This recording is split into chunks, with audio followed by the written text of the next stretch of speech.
राहुलजी आज देशामध्ये एकमेव नेता आहे जो प्रामाणिक आणि सत्य बोलणारा, सत्याच्या मार्गावर चालणारा आणि दलित, शोषित, पीडित, ओबीसी, बहुजनांसाठी या लोकांच्या हक्कासाठी लढणारा एकमेव नेता म्हणून देशातील जनता त्यांच्याकडे बघते आहे. देशाचे पंतप्रधान नरेंद्र मोदी इतके खोटं बोलू शकतात आणि जनतेला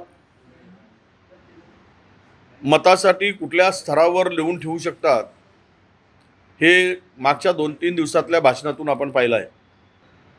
खरं तर मंगळसूत्रांचा महत्त्व नरेंद्र मोदीजींना या देशाच्या पंतप्रधानांना कळलंच नसावा. मला तरी असं वाटतं की लोक यांच्या भाषणालाही विटलीत, यांच्या खोटारडेपणालाही विटली आहेत आणि लोकांनी आता या देशामध्ये बदल करायचं ठरवलं आहे आणि जनता ही राहुल गांधी, काँग्रेसच्या पाठीमागे, इंडिया आघाडीच्या पाठीमागे भक्कमपणे उभी झाली आहे. विरोधी पक्षनेते विजय वडेट्टीवारांनी केवळ प्रसिद्धीसाठी फार नाकाना वांगे सोलण्याचं काम जास्त करू नये. ज्या राहुल गांधीच्या नेतृत्वाखाली मागच्या 10 वर्षात 15 वर्षात काँग्रेस पक्षाची वाताहत झाली, अधपतन झालं, एवढंच नव्हे तर राहुल गांधीचं नेतृत्व बदला तरच काँग्रेसला उभारी येईल अशी मागणी कुणी केली होती? विजय वडेट्टीवारांना माहीत नाही का?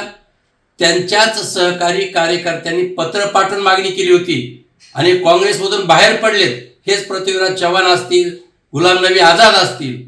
आणि अधपतन काँग्रेसचं होत असताना विजय वडेट्टीवार म्हणतात की राहुल गांधी सत्य बोलणारा नेता आहे. तुमच्या काँग्रेसलाच मान्य नाही. दुसरी गोष्ट, तुम्ही तुमच्यात काय चाललंय बघा ना. अजून सांगलीमध्ये तुम्हाला बंडखोरी मिटवता येत नाही. अनेक काँग्रेस नेते महाराष्ट्रात, रोज एक काँग्रेस नेता सोडून जातोय.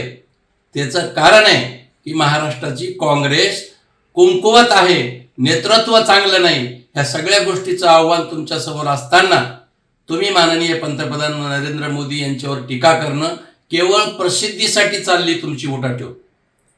बरं, बाकीचं जाऊ द्या.